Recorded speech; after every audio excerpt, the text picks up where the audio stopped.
for you, Jetson. I love this part of the show. The Jetsons had such appeal when it first came out when I was a kid. Kind of like the Flintstones, it's timeless. Everything seemed possible, and I think the Jetsons really addressed that. When it first came out as a primetime series, it was so fun for us kids because you'd watch the TV show with your family, and then right away you had to go to bed because it was bedtime. And it only lasted one season, went right to Saturday morning right after that, and they reran those episodes on Saturday morning for, I think, a decade or more. You had shows like the Flintstones, which were dealing with prehistoric times, the past. There really wasn't anything that just sort of imagined what the world would be like if you could take your car and fold it up into a suitcase and put it into a little parking spot.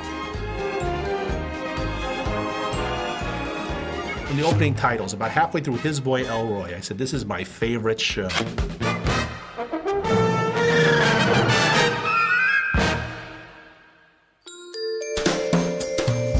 The 60s show was aimed more towards adults. The 80s show really was aimed more towards children because they now are syndicating this in the afternoon. They weren't really caring that much about adults or families watching it. They wanted something the kids would like, so they stressed the science fiction elements more. 20 shows, which is what they made originally, 22, somewhere around in there.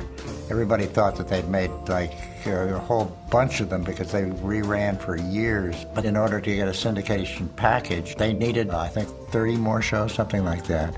Because it had built a real following with the kids, Hanna-Barbera thought, why not bring it back? No, Roy, driver! Do it, driver! I'm so nervous I can hardly push a button. They came to me and said, we want to bring back the Jetsons.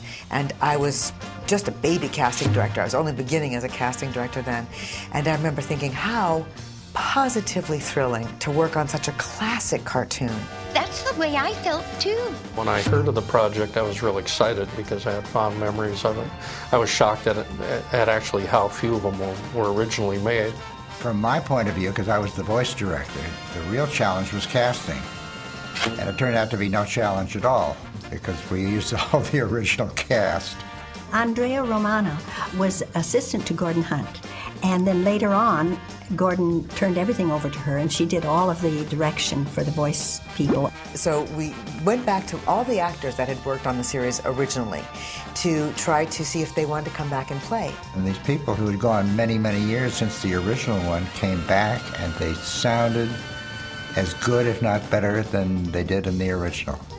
It was such fun to get back into it. We loved each other. The cast all adored each other.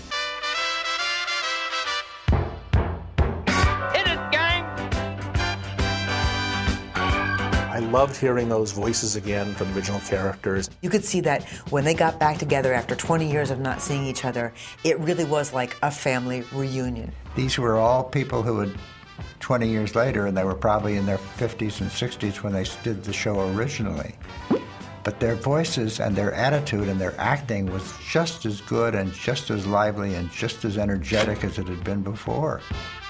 George O'Hanlon when we were off the air for a while, he became ill and had a couple of medical problems, and especially an eye problem, where he couldn't read. He couldn't read the copy. So in the recording session, we would record him separately from the rest of the cast, and I would go in and sit in the studio with him, and I would read his lines, and then he would echo back in his George O'Hanlon voice. Oh, no, I've had it with youth. In fact, after today, I'm looking forward to my old age. George was not a voice actor doing a cartoon voice.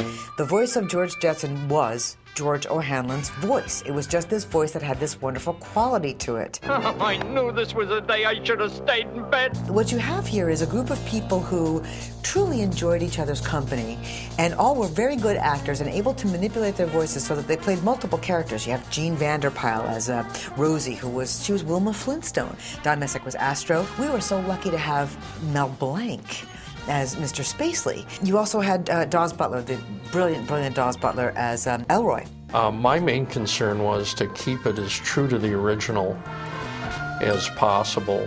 We didn't try to really change it very much, with the exception of bringing in a character named Orbity, which was a brand new character.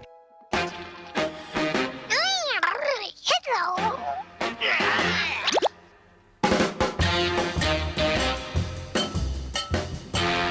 They definitely shifted the focus a little bit more towards Judy, Elroy, Rosie, and the new character, Orbity, because that would be more something that kids could, in theory, relate to better than the domestic adventures of George and Jane.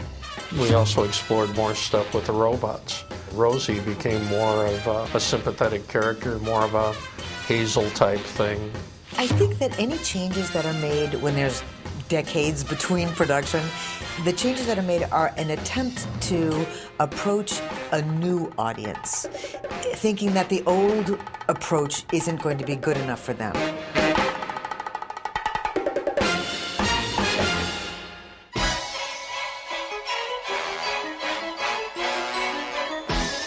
The original theme by Hoyt Curtin at the beginning of the show is almost a jazz classic now. It's fantastic music.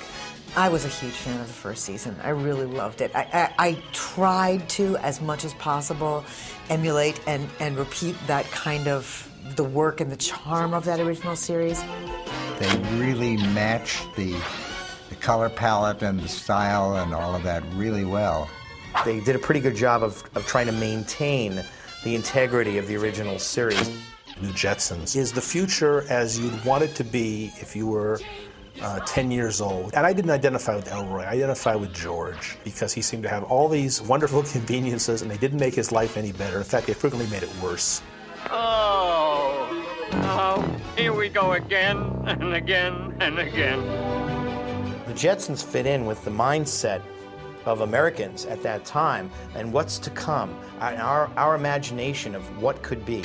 And the whole show had that kind of quality of, wow, what a great thing to be living up in the future in that time and that family. We saw the Jetsons really personified it. It really distilled that information in a cartoon form of just what a typical life would be like. There was a lot of fantasy in the Jetsons, and I'm a big fantasy fan. I loved the idea of things that weren't really happening then, that couldn't really happen then. You couldn't really fold up a car. The Jetsons really touched people and made them have fun. They represent a future that we really will never see and may never ever happen. It's a fantasy, fun version that represents what the future can be. One of the biggest compliments that I get occasionally is when some, fan, some purist says, yeah, was that an old one or is that a new one? And I think, oh, well, and, we pretty much achieved what we were looking for. I still think I should have paid them. I was robbing them because they were paying me. But it was a joy every time. It was great fun doing the Jetsons. I've done a lot of cartoons, but I've never had as much fun as on the Jetsons.